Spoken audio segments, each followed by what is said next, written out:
नमस्कार, मैं Suchitra Gupta India voice पर आप सभी का बहुत स्वागत करती हूं। आप देख रहे हैं रिपोर्टर लाइव, जहां पर दिन भर की तमाम बड़ी खबरें हमारे संवाददाता सीधा ग्राउंड जीरो से आप तक पहुंचाने का काम करते हैं। रुक कर लेंगे आज की पहली और अहम खबर का।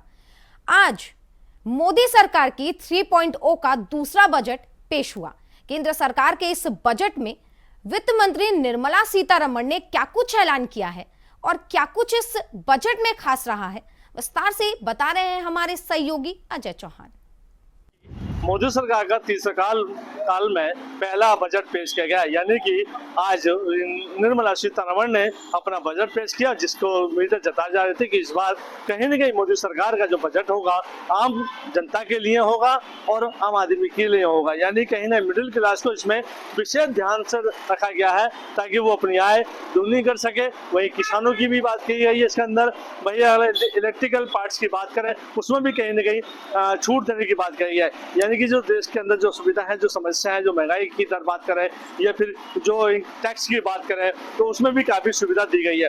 यानी कि अगर 12 लाख की इनकम सालाना है तो उसको कोई भी टैक्स नहीं दिया जाएगा, 0 ही लगेगा। उसमें ही बात करें तो किसानों की बात करें 3 लाख हर सालाना उसको लोन मिलता था, अब उसको 5 लाख दिया जाएगा। वहीं घरेलू गैस की बात करें तो उसमें भी 7 रुपए का छूट दी गई है, यानी कि अगर इलेक्ट्रिक गाड़ियां या उनकी बैटरी जो होती है पिन होती है उनको लिया जाएगा तो उसमें भी काफी गिरावट आ सकती है। यानी कहीं न कहीं बजट देखते हुए और माहौल देखते हुए कहीं न कहीं निर्मला सीतारमण का जो आज पिटारा खुला वो देश की जनता के लिए फायदेमंद बताया जा रहा है।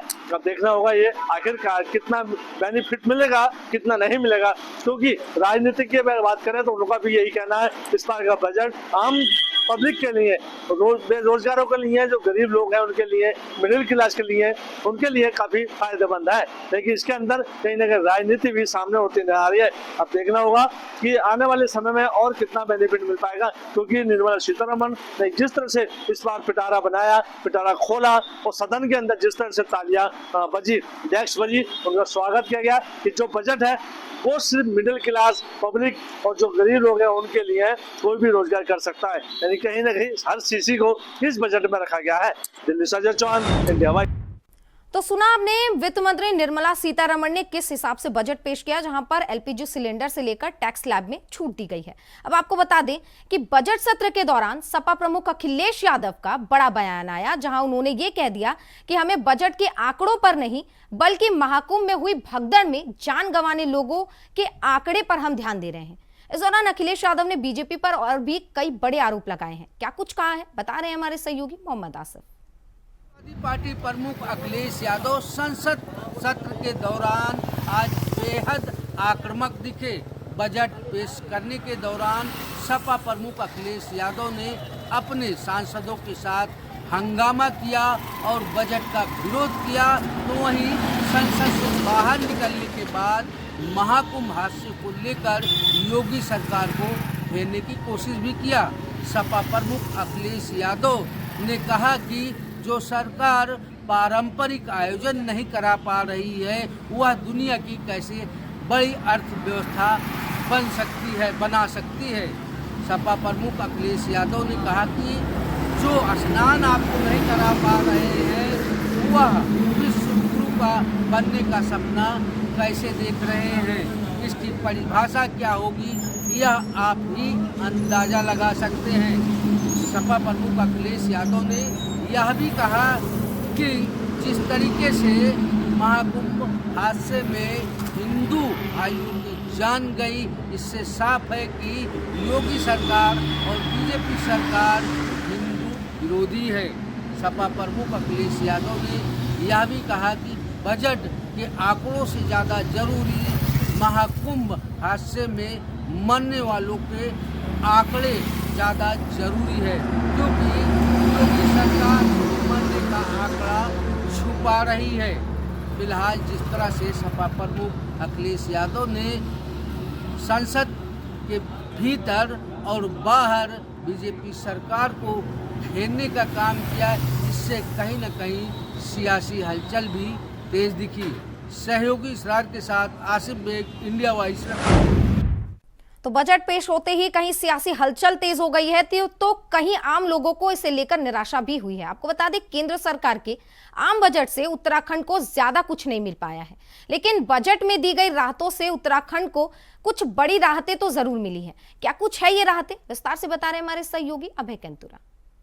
निर्मला सीतारमण ने आज जो आम बजट पेश किया है, उस आम बजट से उत्तराखंड की जो राज्य की जनता थी उन्हें बहुत सारी उम्मीदें यहाँ पर मिल रही थी, लेकिन कुछ ऐसी बड़ी सौगातें यहाँ पर उत्तराखंड के लिए नहीं मिल पाई। लेकिन इतना जरूर कहा जा सकता है कि जो चीज इस बार केंद्र सरकार के इस आम बजट में देखने को मिली है, उससे आम जनता काफी राहत महसूस कर रही है। खासतौर पर जो मध्यम वर्गीय परिवार है वो बड़ी राहत यहाँ पर महसूस कर रहे हैं, क्योंकि जो टैक्स का जो स्लैब बढ़ाने का काम इस समय केंद्र सरकार ने किया है, वित्त मंत्री ने जो सौगात दी है, उससे काफी हद तक लोग खुश नजर आ रहे हैं। इसके अलावा जो उत्तराखंड को जीएसटी में जो अतिरिक्त बजट यहाँ पर मिलना है, उससे भी राज्य सरकार खुश है। साथ ही कई ऐसी परियोजनाएं हैं, चाहे वो जल जीवन मिशन की बात करें या फिर दूसरी परियोजनाओं की हम बात करें, उसमें भी राज्य जो लगातार लंबे समय से मांग कर रहा था कि उन सभी परियोजनाओं की समय अवधि बढ़ाई जाए, ताकि उत्तराखंड में आम जनता उन परियोजनाओं से लाभान्वित यहाँ पर हो सके, तो वो काम भी केंद्र सरकार ने इस आम बजट में करने का काम यहाँ पर किया। तो ये कहा जा सकता है कि केंद्र सरकार का बजट उत्तराखंड के लिए मिला जुला बजट रहा सकता है। बड़ी सौगातें उत्तराखंड को नहीं मिल पाई, लेकिन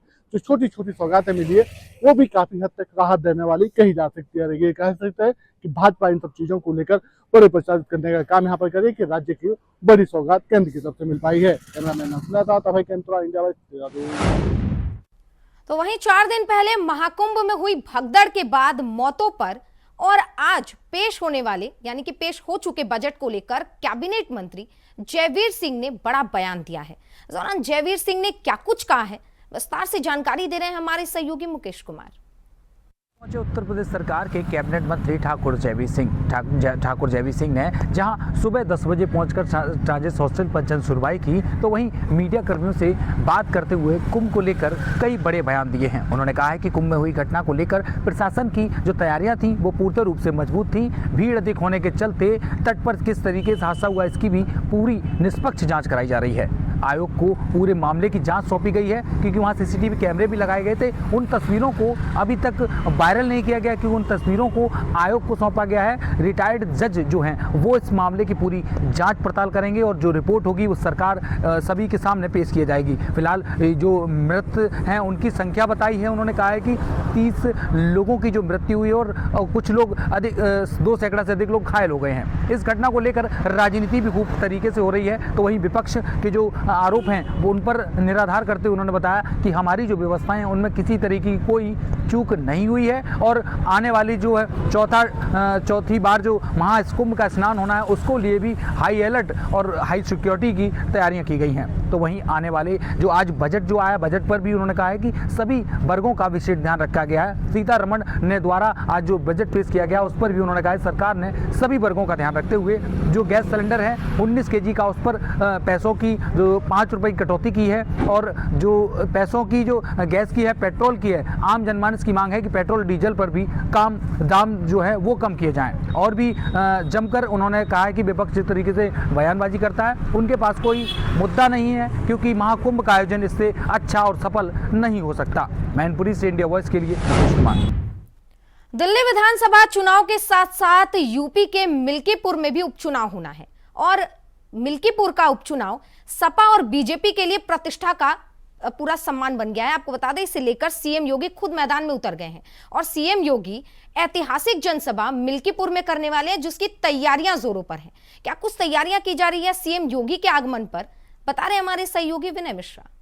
मिल्कीपुर में उपचुनाव को लेकर के पूरी तरीके से भाजपा और सपा आमने सामने की टक्कर देखने को मिल रही है। मुख्यमंत्री योगी आदित्यनाथ का जो है कल मिल्कीपुर में यानी 2 फरवरी को मिल्कीपुर के सर्वोदय इंटर कॉलेज में 10 बजे सीएम योगी आदित्यनाथ विशाल जनसभा को संबोधित करते हुए नजर आएंगे और इस जनसभा की कमान जो है ब्लॉक प्रमुख प्रतिनिधि विनय सिंह और टुनटुन सिंह ने संभाल रखी है और कार्यक्रम स्थल पर जो है युद्ध स्तर पर तैयारियां की जा रही है। सुरक्षा व्यवस्था के भी कड़े इंतजाम भी देखने को मिलेंगे और मैं यहाँ पर कैमरा पर्सन से कहूंगा कि दिखाए कि आप देख सकते हैं कि यहाँ पे लाखों की संख्या में कल यहाँ पे पूरा पंडाल जो है खचाखच भरा हुआ नजर आएगा।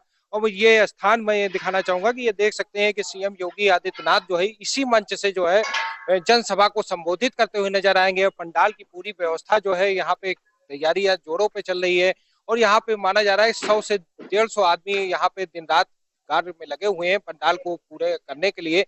तो दूर तक की देख सकते हैं कि काफी बड़ा पंडाल है और काफी संख्या में लोग यहाँ पे लाखों की संख्या में आएंगे। जिस तरीके से ब्लॉक प्रमुख टुनटुन सिंह ने जो है इस जनसभा की कमान संभाल रखी है और उन्होंने दिन रात गांव स्तर तक की जो है अपने समर्थकों के साथ जो है दौरा भी किया है और इस तरीके से लाखों की संख्या में यहाँ पे भीड़ भी उमड़ेगी, कल जन सैलाब रहेगा। तो इस तरीके से पूरी व्यवस्था यहाँ पे की जा रही है। पूरी तरीके से आप साफ तौर पे देख सकते हैं कि कार्य युद्ध स्तर पे चलता हुआ नजर आ रहा है। मैं यहाँ पे भी पीछे कैमरा पर्सन से कहूंगा कि यहाँ पे भी दिखाए कि जहाँ पे मुख्यमंत्री योगी आदित्यनाथ का जो हेलीकॉप्टर जो है यहाँ उतरेगा। और देख सकते हैं कि यहाँ पे ईंटें बिछाया जा रहा है जहाँ पे मुख्यमंत्री योगी आदित्यनाथ का हेलीकॉप्टर यहाँ पे उतरेगा और कार्य जो है पूरी तरीके से युद्ध स्तर पे चलता हुआ नजर आ रहा है। तो इस तरीके से यहाँ पे जो रैली होगी वो अपने आप में ऐतिहासिक होगी और जो यहाँ पे ब्लॉक प्रमुख टुनटुन सिंह है उनका वर्चस्व मिल्कीपुर में देखा जा रहा है। वजह यह है कि अनिल सिंह उद्योगपति उनके ये भाई हैं और इनकी पत्नी जो है ब्लॉक प्रमुख है। तो इस तरीके से मिल्कीपुर में जब इनका समर्थन जो है बीजेपी को मिला है तो इससे माना जा रहा है कि हजारों की संख्या में यहाँ पे भीड़ तो लगेगी ही, साथ में जो है वोटों के प्रतिशत भी बढ़ जाएगा और एक तरफा चुनाव होता हुआ नजर भी आएगा क्योंकि इनका वर्चस्व यहाँ पे काफी देखा जा रहा है। तो ये आने वाला वक्त बताएगा कि जो समर्थन दिया गया वो कितना कारगर होता है। सहयोगी रमेश पांडे के साथ विनय मिश्रा, इंडिया वॉइस, अयोध्या। तो कल सीएम योगी मिल्कीपुर में एक जनसभा करेंगे और उसके बाद कार्यकर्ताओं में जीत का मंत्र भरेंगे। रुक करेंगे अगली खबर की ओर। गोरखपुर में दौरे के दूसरे दिन सीएम योगी ने जनता दरबार लगाया। इस दौरान गंभीर बीमारियों के इलाज के लिए मदद मांगने आए लोगों को सीएम योगी ने भरोसा भी दिलाया और इस दौरान अधिकारियों को कई दिशा निर्देश दिए हैं। क्या कुछ रहा है पूरा कार्यक्रम, विस्तार से बता रहे हैं हमारे सहयोगी अवनीश मणि त्रिपाठी। प्रदेश के मुखिया सीएम योगी आदित्यनाथ महाराज का गोरखपुर में 2 दिवसीय दौरा। हम आपको बता दें दौरे का दूसरा दिन था। दौरे के दूसरे दिन मुखिया ने जो है पूजा अर्चना की, गौ सेवा की। उसके बाद दूर दराज से आए फरियादियों की फरियाद सुनी। सबसे अधिक जो मामले आए थे वो पैसे के अभाव में इलाज न कराने की बात आई। वहीं उत्तर प्रदेश के मुखिया ने सबको ये आश्वस्त किया कि किसी का ऐसा नहीं होगा जिसका पैसे के अभाव में इलाज न हो सके। वहीं शासन को उनकी मंशा बना के भेजने की भी बात कही गई। सबसे अधिक जो कुछ और भी मामले आए जो जमीनी विवाद को लेकर के, घरेलू हिंसा और महिला अपराध संबंधित मामले आए। सबसे अधिक जो शिकायतें थी वो राजस्व विभाग, पुलिस विभाग से आई। वहीं उत्तर प्रदेश के मुखिया ने तत्काल प्रभाव से कुछ मामले को निस्तारित किया तो वहीं संबंधित विभाग के अधिकारियों को दिशा निर्देश भी दिया। प्रयागराज में गुम हुए लोगों के बीच कुछ प्रार्थना पत्र आए जिसमें उत्तर प्रदेश के मुखिया ने त्वरित कार्रवाई करने की बात कही और कहा कि जो उनके परिजन हैं उनको उनसे जरूर मिलाया जाएगा। वहीं चौरी चौरा सर्किल से लेकर के गोरखपुर के तमाम शाहजनमा और पाली जैसे जगहों पे खजनी लगभग 4 प्रयागराज में मौतों की भी बात आ रही है जिसपे उत्तर प्रदेश के मुखिया ने शोक संवेदना व्यक्त की है। लगभग 100 लोग आज जनता दरबार में पहुंचे थे जिसमें उत्तर प्रदेश के मुखिया ने एक करके बारी बारी से सबकी समस्याओं को सुना और उनको निस्तारण कराने की बात भी करी। उसके बाद लखनऊ के लिए प्रस्थान किया। अवनीश मणि, गोरखपुर, इंडिया। अगली खबर बहराइच से है। आपको बता दें बहराइच से एक हैरान करने वाला मामला सामने आया जहां पर कोई आम लोगों को नहीं जान से मारने की धमकी दी। आपको बता दें बीजेपी के सभासद राजीव सिंह को ही अपराधियों ने जान से मारने की धमकी दे दी है, जिसके बाद से हड़कंप मच गया पूरे इलाके में। क्या कुछ है ये पूरा मामला, विस्तार से जानकारी दे रहे हैं सहयोगी महेंद्र चंद्र। बहराइच शहर के सरस्वती नगर वार्ड नंबर 17 के सभासद राजीव सिंह को जान से मारने की धमकी दी जा रही है। आपको बता दें कि ये पूरा मामला एक जमीन की खरीदारी को लेकर है। दरअसल राजीव कुमार सिंह ने एक जमीन जो कि बैंक से बंधक थी उसको खरीद ली थी। जमीन नीलाम हो जाने के बाद राजीव सिंह ने इस जमीन को खरीदा, लेकिन कुछ कब्जेदारों द्वारा उस जमीन पर कब्जा कर रखा गया था, जिसको जिलाधिकारी ने अब आदेश करके सिटी मजिस्ट्रेट के माध्यम से उस जमीन को खाली करवाया था। अब जो जमीन पे कब्जेदार थे उन लोगों ने राजीव सिंह के ऊपर दुश्मनी रख ली। उन्होंने उनसे फिरौती की मांग की है। 50 लाख रुपए एकमुश्त या 2 लाख रुपए प्रतिमाह की रंगदारी मांगी जा रही थी। इस प्रकरण को पुलिस ने संज्ञान में लेते हुए तुरंत एक्शन लिया और धमकी देने वाले 2 आरोपियों में से एक आरोपी सौरभ सिंह को गिरफ्तार कर लिया है। वहीं दूसरा आरोपी अभी तक फरार चल रहा है। अब देखने वाली बात यह होगी कि कितनी जल्दी उस आरोपी को गिरफ्तार किया जाता है। बहराइच से इंडिया वॉइस के लिए महेश चंद्र। तो देखा आपने, अपराधियों के हौसले इतने बुलंद है कि आम तो छोड़िए, यहां पर बीजेपी के सभासद को ही धमकी दे डाली। वक्त हो गया एक छोटे से ब्रेक का, जल्द लौटते हैं। ब्रेक के बाद रिपोर्टर लाइव में एक बार फिर आप सभी का बहुत स्वागत है। रुक करेंगे अगली खबर की ओर। तो उत्तराखंड पहाड़ी इलाका होने की वजह से वहां पर लगातार सड़क दुर्घटनाएं बढ़ती जा रही है, जिसे लेकर देहरादून में इसे लेकर संज्ञान लिया गया। आपको बता दें, जिलाधिकारी सविन बंसल ने दुर्घटनाओं का निरीक्षण करने के लिए निरीक्षण रूम का उद्घाटन किया है। क्या कुछ है पूरा मामला, जानकारी दे रहे हैं हमारे सहयोगी धनराज गर्ग। उत्तराखंड में जैसे जैसे अपराध बढ़ते हुए नजर आ रहे हैं, तो वैसे ही पुलिस प्रशासन और जिला प्रशासन भी कहीं ना कहीं 2 कदम अपराधियों से आगे बढ़ती हुई नजर आ रहे हैं। क्योंकि देखिएगा कि जिस तरीके से अपराध उत्तराखंड के अंदर होते हैं और अपराधों का जानकारी नहीं मिल पाती है, उसके लिए कहीं ना कहीं अब राजधानी देहरादून के अंदर जिला अधिकारी सविन बंसल और SSP अजय सिंह ने मिलकर कहीं ना कहीं CCTV कैमरे का लगाने का ऐलान किया है। और वहीं देखिएगा कि कुछ CCTV कैमरे लग भी चुके हैं और आज जिलाधिकारी सविन बंसल और अजय सिंह निरीक्षण पर पहुंचे थे और निरीक्षण के दौरान उन्होंने कोतवाली के अंदर एक कंट्रोल रूम बनाया है, जिसमें कहीं ना कहीं सभी पलटन बाजार में लगे हुए CCTV कैमरों की निगरानी की जा सकती है। उसका शुभारंभ भी जिलाधिकारी और SSP के द्वारा किया गया है। तो इससे कहा जा सकता है कि आने वाले समय में अपराधों पर रोक जरूर लगती हुई नजर आएगी, क्योंकि CCTV कैमरे तो लाजमी है कि अपराध तो होते हैं, लेकिन उनको पकड़ना पुलिस के लिए भी कहीं ना कहीं आसान होगा। और ऐसे अपराधी जो अपराध कर निकल जाते हैं, उनको चिन्हित करना आसान होगा और उनको जल्दी पकड़कर कहीं ना कहीं सलाखों के पीछे पहुंचाना भी पुलिस के लिए एक चुनौती बनती है। लेकिन वो चुनौती कम हो, उसके लिए कहीं ना कहीं लगातार इस तरह के प्रयास राजधानी देहरादून के अंदर किए जा रहे हैं। वहीं जिलाधिकारी सविन बंसल ने यह भी कहा है कि जो ऐसे जगह हैं राजधानी देहरादून के अंदर, जिस तरीके से पलटन बाजार है, लक्की बाग है, या फिर कहा जाए आड़त बाजार है, या फिर ऐसी जगह जहां पर भीड़ भाड़ रहती है, वहां पर सभी जगहों पर CCTV कैमरे लगाए जाएंगे ताकि अपराधियों पर नकेल कस सके और उनको चिन्हित किया जा सके। India voice, Dhanraj Garg, Dehradun. उत्तराखंड सरकार पूरी तरीके से अपराधियों पर नकेल कसने के लिए तैयार है। अगली खबर लखनऊ से है, जहां पर रजौली गांव के पास पुलिस और बदमाशों के बीच मुठभेड़ हो गई। लेकिन मुठभेड़ के बाद क्या कुछ हुआ, क्या अपराधी कोई पकड़ा गया या नहीं, और पुलिस की इसके बाद क्या कुछ कार्रवाई रही है, बता रहे हैं हमारे सहयोगी मोहम्मद आसिफ। उत्तर प्रदेश की राजधानी में बढ़े अपराधों के बाद अब लखनऊ पुलिस एक्शन मोड में है। राजधानी लखनऊ की पुलिस और 25,000 के इनामी डकैत के बीच शुक्रवार की देर रात मुठभेड़ हो गई। मुठभेड़ में घायल बदमाश को गिरफ्तार कर लिया गया है, जबकि उसका साथी भागने में कामयाब रहा। दरअसल राजधानी लखनऊ की गुडम्बा थाने की पुलिस शुक्रवार की देर रात वाहन चेकिंग कर रही थी।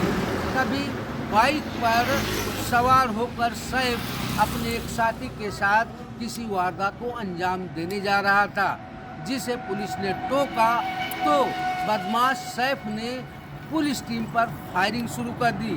जवाबी फायरिंग में बदमाश सैफ के पैर में गोली लगी, जिससे वह घायल हो गया, जबकि उसका दूसरा साथी अंधेरे का फायदा उठाकर भागने में कामयाब रहा।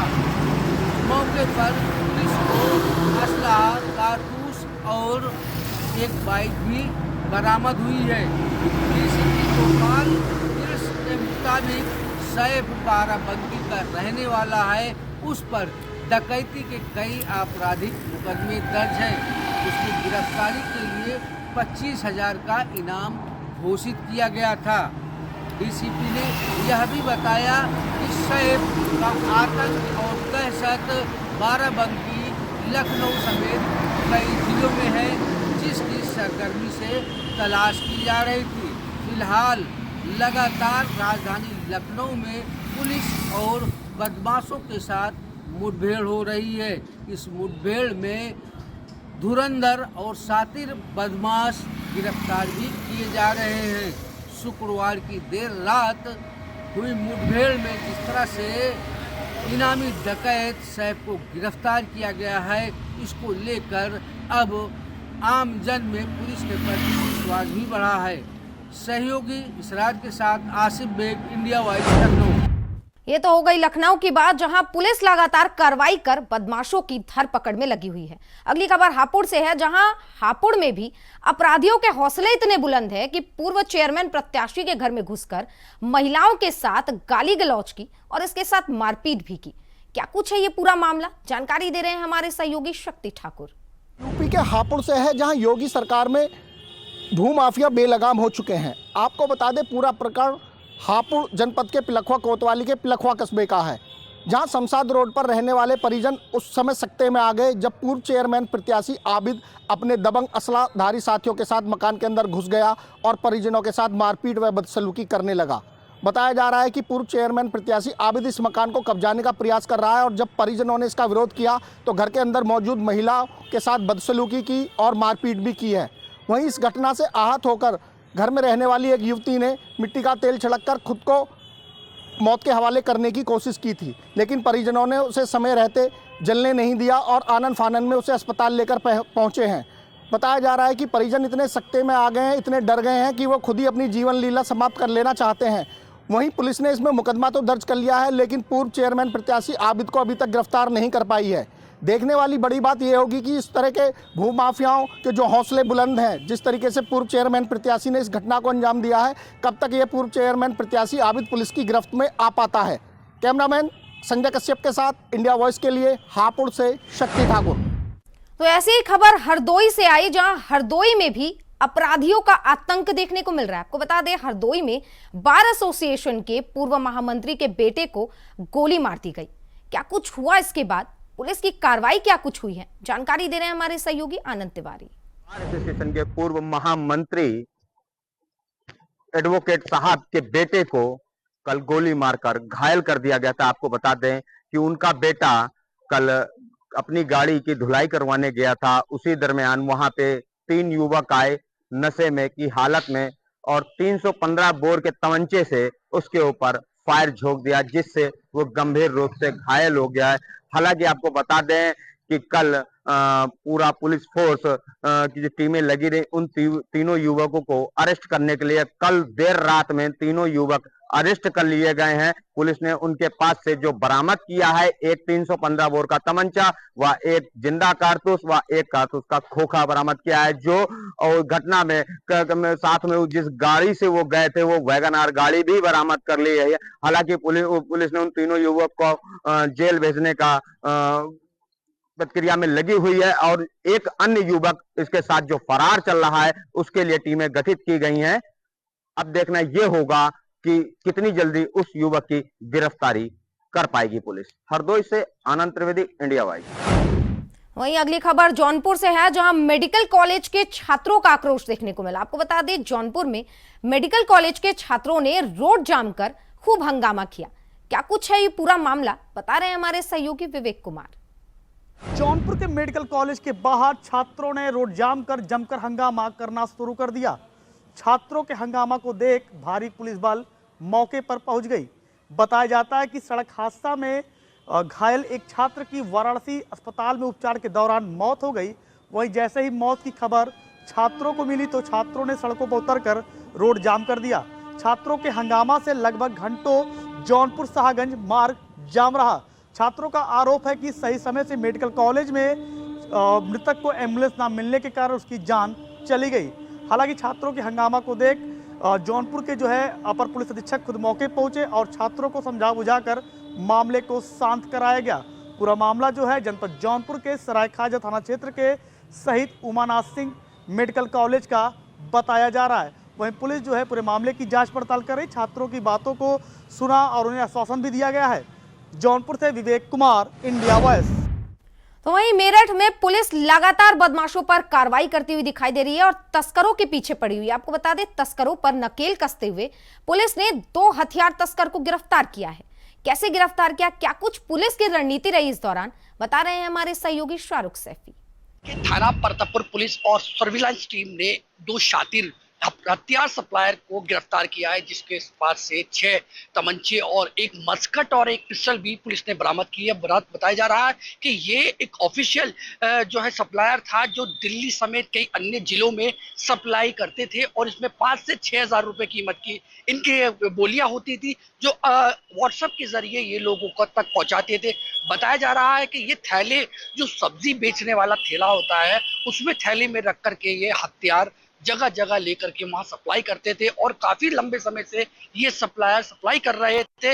लेकिन पुलिस की बड़ी कार्रवाई करते हुए पुलिस ने 2 आरोपियों को गिरफ्तार भी किया है और अन्य जो इनके गैंग के गिरोह हैं, पुलिस अब उनकी जांच में जुट गई है।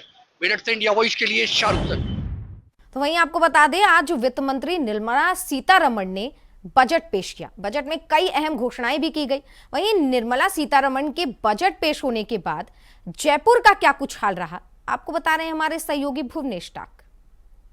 मंत्री निर्मला सीतारमण ने आज केंद्रीय बजट पेश किया।